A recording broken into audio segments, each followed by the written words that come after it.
Hi, Kylie here, just another Army vet. Welcome to the channel. Today I'm continuing my reaction to the BeerBiceps podcast, Marco's Vijaypal Rawat, Mumbai Attack, Sea Encounters, Underwater Bombs, The Ranveer Show, episode 233. Let's get to it. Want to know about naval warfare, sir? Yeah. I've kind of, again, got so many places to go with this. How do you even explain naval warfare to someone who doesn't really understand it? Because, I'm sure there's deep levels of strategy, maneuvering the ship, the way you'd use the weapons. How do you even explain it? Actually, when people talk about warfare, I don't think people even understand what is army warfare. What they see now in the news media is, they watch a movie called Border and they know there's a line of control is there and there are firing going on from here, firing going from there. They need to do artillery firing, they do artillery firing. This is not warfare actually. This is very simple, the lowest level of warfare. Then what they understand is, you see, people having people getting into encounter in J&K and even the Northeast against terrorists and all. So people understand this because they see people in camouflage uniform from the army and also from the other security forces, and they're doing this kind of anti-terrorist operations. I think the general public feels that is what is army warfare. That's not so. In fact, that is actually police role actually. Army is not meant for that. But when one of the duties of the army is to, when they're called upon to do internal security, so they do it, and that's why they're doing it. Because they're the most organized force and the most well-trained force. That's why they are deployed for this kind of operations. Otherwise, this is not this is one of the smallest speck of army operations. Even the army. So the U.S. military has active components, inactive components, and they have a National Guard, which can be used to help in disasters such as hurricanes, or they can be deployed to help in riots, guard government buildings, as well as respond to events such as the January 6th insurrection. Operations are very, very high-tech in the sense that not only high-tech in terms of the equipment they use, but also the thought process, the strategies they make, the kind of to further progress with the operations. So it's complicated by itself. Coming to the Air Force operation, no one understands. They all know Balakot strike and that's about it. That is one small part of the Air Force operation. I mean, if that was so, Indian Air Force doesn't have to be the 5th largest or 4th largest Air Force in the world. We got about 800 aircraft in our kitty. Then coming to the naval operations, obviously as compared to these two, they are more visible because they are inland. But any warfare at sea is something which people don't come to know about it because it is not so apparent, and we don't operate in small scales. Naval warfare is always in large scale, and large scale means war. So that's the reason. But if I want to summarize what you want me to convey to the people who are watching, there are two concepts of naval warfare. One is called the sea control and one is called the sea denial. Sea control is the medium of the sea which you are actually controlling effectively. That means when an aircraft carrier goes, it doesn't go alone, it goes along with a tanker to fuel it. It goes along with other escort ships, which could be destroyers, which could frigates. Be frigates. Now, destroyer and frigates are warships. And of course, the destroyers are slightly bigger than the frigates. And they've got missiles, they got surface-to-surface missile to destroy the enemy ships. They got surface-to-air missile to ensure that any enemy aircraft or missile which is coming is destroyed. So they are put in various areas. There are various formations, and formation also got a calculation. So I don't want to bore people with that. No, I don't think anyone's getting bored. There are a lot of calculations, and then the calculations are based on tactical situation and also the capability of the sensors, onboard sensors, sonar sensors, your other electronic warfare sensors, your radar sensors, and of course the range of your missiles. So all these things you have in the center, you have the main body, and on the sides, protecting the main body, and also going to progress with the operation, you have the other vessels. Now, once you have that, it is said that when the US CBG, Carrier Battle Group, is moving around, it sanitizes an area of 1,000 kilometers around it. So that is called sea control. Means anything which moves in 1,000 kilometers can be prosecuted and positively identified and destroyed. So people are scared. So when he moves to an area, that whole area, that he becomes the boss of that area. Indian Navy has got a capability of more than 500 kilometers, 600 kilometers to control the entire area. So that's called sea control. Then there is something. So when you have sea control, then any of a trade can pass through it easily. No other enemy warship can actually tamper with it because you are having a sea control. Now, second concept is sea denial. Sea denial means you deny the water body above you in a particular area to the enemy to use it or his enemy shipping to use it. Like make it a red zone of sorts. Like Red zone of sort, and that's not. And the sea denial, the best platform is a submarine. So when you have a submarine or nuclear submarine lurking underwater, it is the biggest threat because the biggest threat. Why? You Because can't see it is it. very difficult to detect a submarine underwater because you have something called as sonar. Sonar actually sound navigation ranging. So you actually emit some sound. The sound goes and touches the object and comes back. Bounce And back. then with that you can make out whether it's a You can it's a false target or it's actually a submarine or what is the size of submarine, all this kind of you can stuff. draw out a picture of what's under you. You can draw out a picture under you. The problem is that the propagation of sound underwater is very complicated. There is something called as the condition of how saline the water is, how cold or hot the water is, what are the what is the all they call the Bathy conditions. Okay. And then it's slightly complicated. So generally what happens, a sonar of a warship sonar may not pick up a submarine, but a submarine sonar can pick up the warship because he stays in passive. Passive mode, he can actually listen to the propeller noise, he can listen to the ambient noise of his ship, and if he's transmitting through in sonars, he can actually pick up because he's in a better position. Gotcha. And he can pick up, and then he comes and takes up a position appropriate and fires a torpedo. If a torpedo hits a vessel, then the vessel doesn't survive. That is the potency of a torpedo. And that is why submarines are the most potent platform and the most effective platform for doing a sea denial. So when you say, my submarines are deployed here, the other way of sea denial is put mines, sea mines. I just explained. So you put sea mines and you say that, or you can declare a minefield. As per the Geneva Convention, if you mine a particular area, you have to declare to everybody in the world because unlike a border issue, where you've got people on this side and that side, there's a demarcation. It's like football match. You have this side and that side. Villages on this side are actually pulled back, and similarly on the other side. Sea is a global common in the sense that everybody moves around the sea. Is the data shared with all of the world's navies? Not all the world's navy. Data is shared. We got an organization in Indian Navy where almost all the data of the shipping, both Indian shipping, merchant vessels of most of the countries, it paints, they're exactly positioned, Gotcha. last port of call, what they're carrying, passenger, crew list, and next port of call, where it is going, everything is recorded. So we generally know exactly where our ships are, where they are.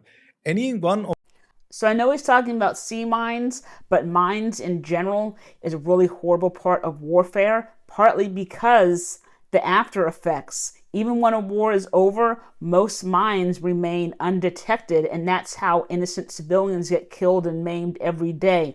If I remember correctly, Princess Diana was one of the biggest proponents of trying to get rid of the world's mines. Of them who doesn't identify, we can make out that this may be an enemy thing. Do you think that there's a lot of animals down there which are not discovered also? As far as I'm concerned, being a clearance diver and being a marine commando, I've encountered jellyfish underwater. I've seen a lot of fishes. Grouper is one fish I've seen. I've seen moray eel. I've seen sea turtles. I've seen a lot of other colored fish. Sharks? I've seen smaller ones, not the bigger ones. Okay. Especially when you dive in the Andaman Nicobar Islands, and also the basic reefs. If you see where there we find, and of course Sea snakes. What's the animal that you're the most wary of when it's new? Actually, looks wise, it is the moray eel because it looks deadly. It looks like a reptile underwater, and it can actually confuse with let's say a crocodile or something. Because you also have sea crocodiles, and in the Andaman Nicobar Islands, there was a time when there was saltwater, actually sea crocodiles. Salties. So when I was a kid and I saw a moray eel in an aquarium, it would always scare me. However, when I was snorkeling in the Seychelles on my semester at sea, I did come across a moray eel, and I was probably 20 feet above it. And in all honesty, it wasn't a big deal. I was not scared at all. He was just sticking his head out of the coral, minding his own business. The one animal that would scare me the most in the ocean, though, would probably be a saltwater croc or a salty. Because at least with sharks, once they recognize you as a human, you're mostly off the menu. But with salties, you're never off the menu. And they're significantly larger than land crocodiles, right? Saltwater crocodiles are more aggressive and larger than alligators, as well as freshwater crocodiles, which you would see in lakes and ponds on land. Like, I think they're dangerous animals. They're dangerous animals. And of course, they hunt for food. the sea snakes are the deadliest snakes in the world.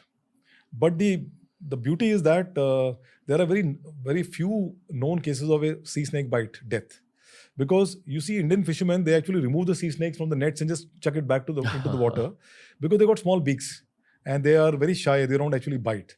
But if they bite somebody, then the guy is gone because there is no antidote for that. Have you had interactions with crocodiles? Not with crocodiles, but I had close shares with moray eel and also with the Portuguese man of war, which is basically a jellyfish. Those are horrible. And jellyfish are actually dangerous. Ooh. Because they got these tentacles, and these tentacles have got small a pin sort of thing, which actually is like acts like an injection, and they can inject poison into your body. And you've been stung? I've been stung, and it was quite dangerous because I was stung when I was in part of the Operation Pavan. We were deployed in Trincomalee Harbour, and all the naval warships used to come, and our job was to go underwater, search for any mines and all. Because the easiest way to have maximum casualties is to put a small limpet mine under a war vessel, and and time it to a couple of hours when the ship is sailing with 600 passengers or soldiers, it just blasts and the ship goes down. So we used to ensure that before a ship comes alongside, we used to dive on the jetty and see is there any mine-like object or mine. If it is there, then we have to dispose it off. Similarly, also on board the ship, every 2-3 hours we used to come and do diving. Now the waters are very clear in Trincomalee Harbour. You can actually throw a coin and see the coin at 20-30 meters depth. Wow. It's that clear. It's as clear as Lakshadweep Islands. Okay. And they are one of the good dive spots. So there we used to see, a bunch of jellyfish with tentacles, actually moving around through 2-3 meters, extending 2-3 meters long. And we used to avoid them. But how big are they? Like how big is the body? Jellyfish could be about anything but smaller one to about half a meter to one. I've seen a jellyfish which could be a diameter of 1.5 meter. More than this light. And then more than this light, and then it comes towards you, it can have tentacles which can be about 2-3 meters. And the tentacles are also moving so slowly, you will not realize it.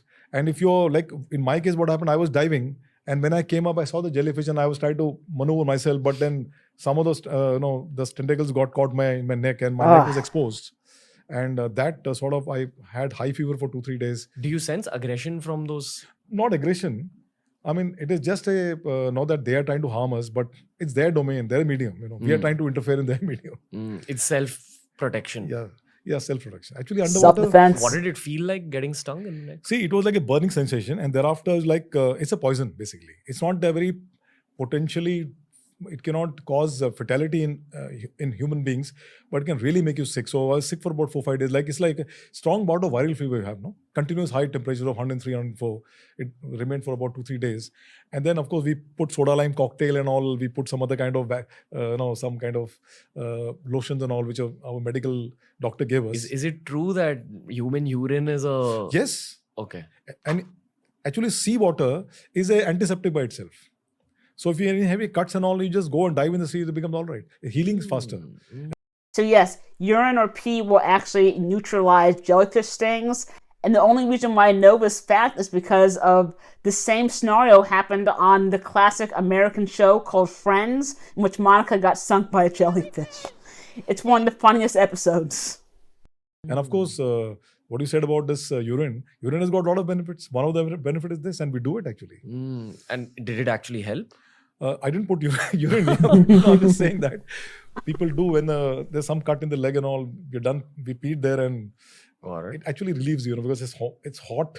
Something very hot flowing around there, and you get a psychologically, it's going to become all right.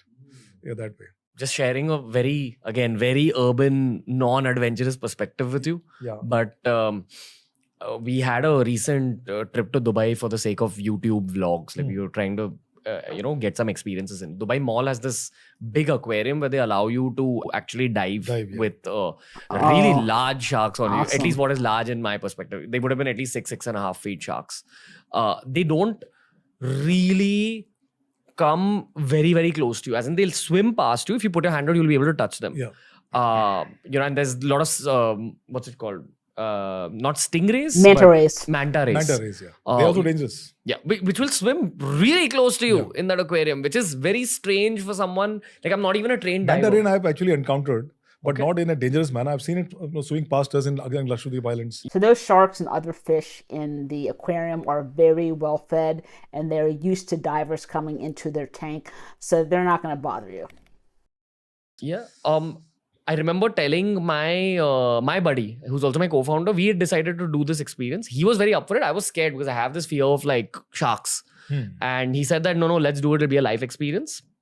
Once we actually got in, so I'm a trained swimmer and I was very comfortable in the water, and these animals were swimming past, and the energy I sensed from them was honestly a little sad when they were in that aquarium. I think they were very aware about the fact that they're not in the open ocean. Okay. So I sensed like a little, I don't want to say sad energy, but a little like, oh, look at us. We're like, we're stuck here. It was like kind of like that energy and a little lazy. And I confirmed it with a European friend of mine who dives actively. And they said that, yeah, these animals are behaving different from the animals we see out there in the ocean. Yeah. My question to you is, what is the energy and the vibe of like the animals that you encounter? Like, are they in their own zones? Are they aggressive? Are they just living life and like exploratory? See, I'm not into research on this subject, but whatever I've read. See, it is very simple. If it is not your food, then why will that animal try to attack you? That's number one thing. They all are domain specific animals. So anybody intrudes, it's an intruder. An intruder is like a trespasser. So all animals can sense fear, whether you be a dog, a lion, or a shark. And as a defense mechanism, if they do sense fear, that's when they're more apt to attack or to bite. So obviously, he's threatened more than that animal is threatened more than you are threatened. So now, but the third and more important thing is that they can sense whether you are scared or not. The electrical impulse of your What body. impulse, yeah. If they can sense, like they say, if a shark encounters you, I mean, they used to tell us, but we used to just feel if a shark encounters you, you just stay there. Don't try to swim away. Stay there next to the shark. Because invariably what happens, seals and the turtles are the food of sharks. When a person is swimming on surface and a diver is diving underwater, the silhouette is like those animals. So a shark cannot differentiate. That's why, and if it's hungry, the shark is hungry, it will go and attack. And it doesn't attack singularly. It's like, feeding frenzy is there where more than one shark is there. But it is said that any animal, if he senses that you are scared, he'll try to make you scare more. You see this even with city dogs. Yes. People who are just afraid of dogs and they kind of act like the dog will actually come up and try to scare you. So while I'm not a psychological analyst of animals, but I can just relate to what I've read about animals on ground to the same thing underwater. Have you done that ever? Have you been in a situation where you had to stare an animal in the eye and just tell the animal to back off? But dogs, yes. In underwater? Underwater morail, yes. Once it happened, we did 10 days diving camp. So this was one of the encounters. We had many more encounters. So now we knew that, if morail is looking at you, you just look at him, but not from very close. And we are not adventure seekers, We are doing our own business. We are actually doing training. And so it's invariably seen that when you lock your eyes with the other person or with an animal, there is some amount of stillness. And then, as you see in a lot of National Geographic also, the shark will swim away or something will swim away. So my experience is only one, but I think it does play a role. Your psychological things does play a role. You need to tell the animal who the predator is. Or you have to tell the animal, look, I'm not in any way trying to harm you. Something like that. Oh, what's the biggest thing you saw? So some animal species, like you just said, showing eye contact is how you stand your ground. However, with other animal species, showing eye contact is a symbol of dominance. And if you do that, all you're going to do is piss off the animal. So you really do need to know which one to use with which species. And a side tip, never try to run away from an animal such as a lion or a bear, because you running just triggers their predatory response, which is to run and attack. Underwater. The biggest thing I saw underwater is manta ray. Okay. Manta ray was pretty big. The tail was. I love these things. I thought manta rays are like playful. Angels. Why did you think they're playful? Because actually it's psychological. Manta ray, the design of the way it is shaped, I feel like is a elephant ears. It's like the equivalent of thinking hippos are cute, and then you find out that they're responsible for the most human deaths. Actually, hippos are the most dangerous animals. Yeah. Yes. And we always thought hippopotamus, because whatever you see in comics, it gets on into your psyche, and you feel that hippos are.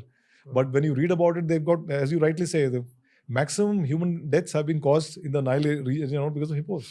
Have you had any operations near Africa or like the African continent? Not me, but our teams have gone to Somalia those days. Not otherwise any other place. Okay.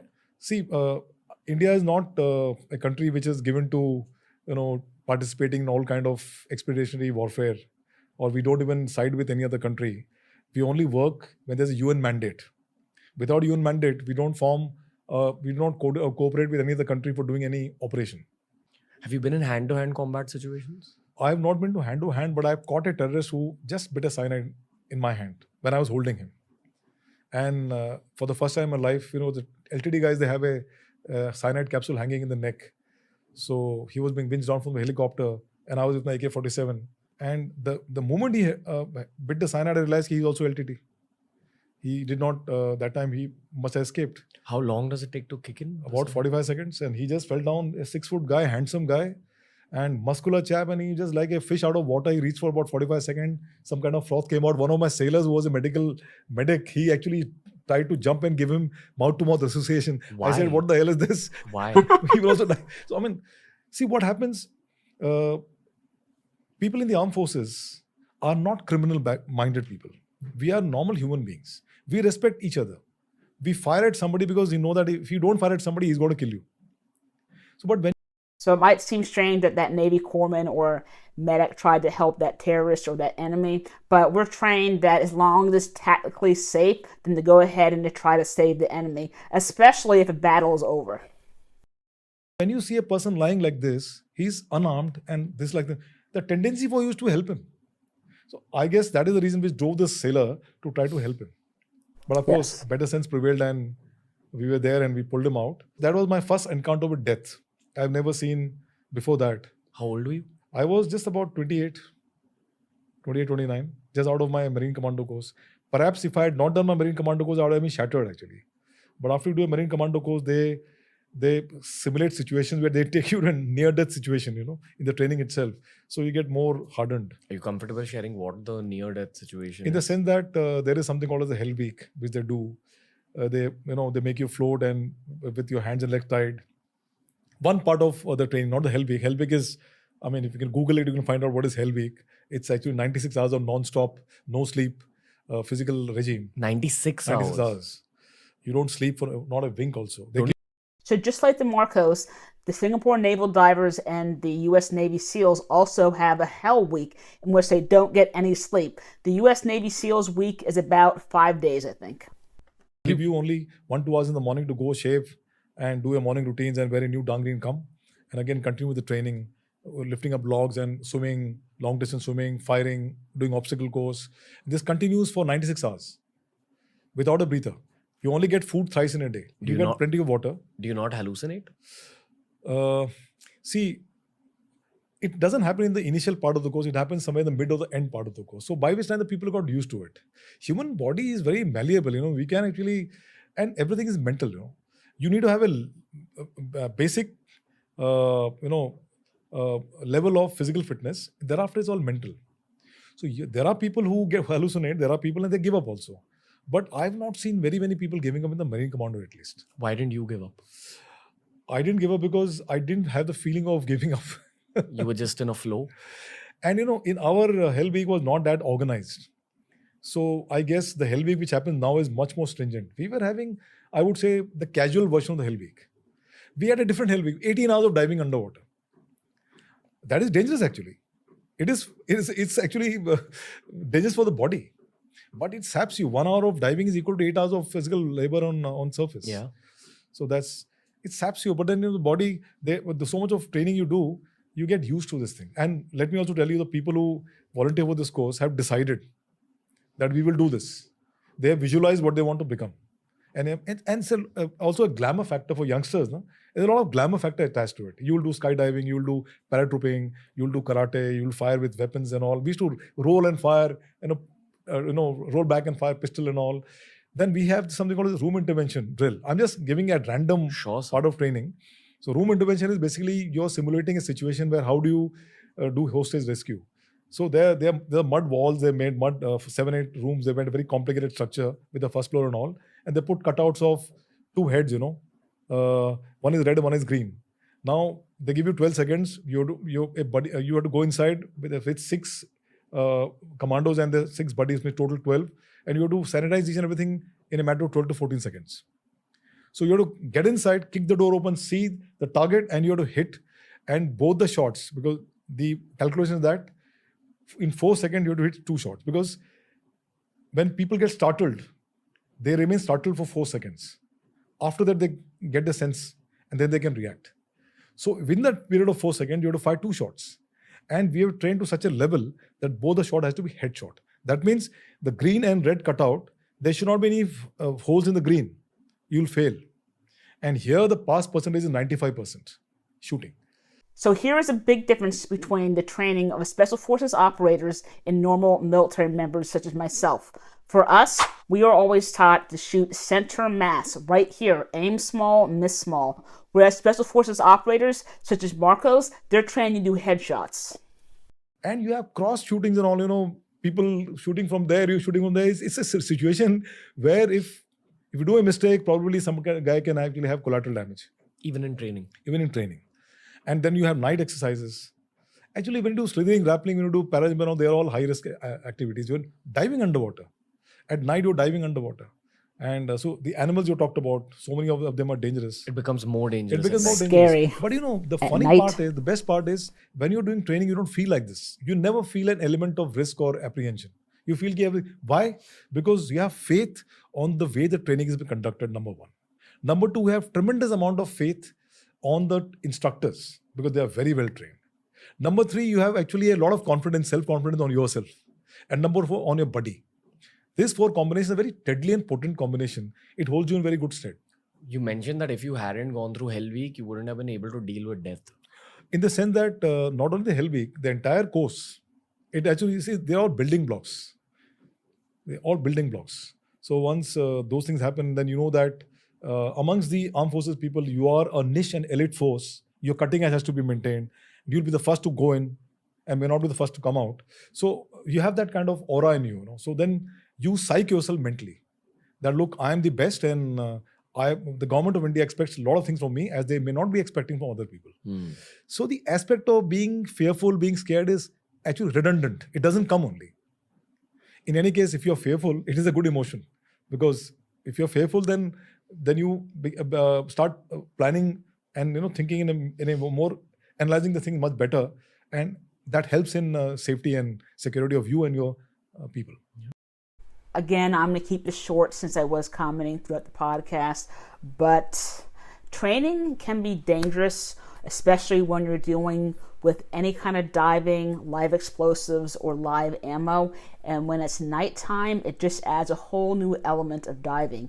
And yes, accidents do happen in training environments every single day, unfortunately. When any kind of training happens, especially with the high risk stuff, you will always have a set safety plan, identifying the dangers as well as how you can mitigate those. So once I film the next part, I'll put that right here. Thanks for watching.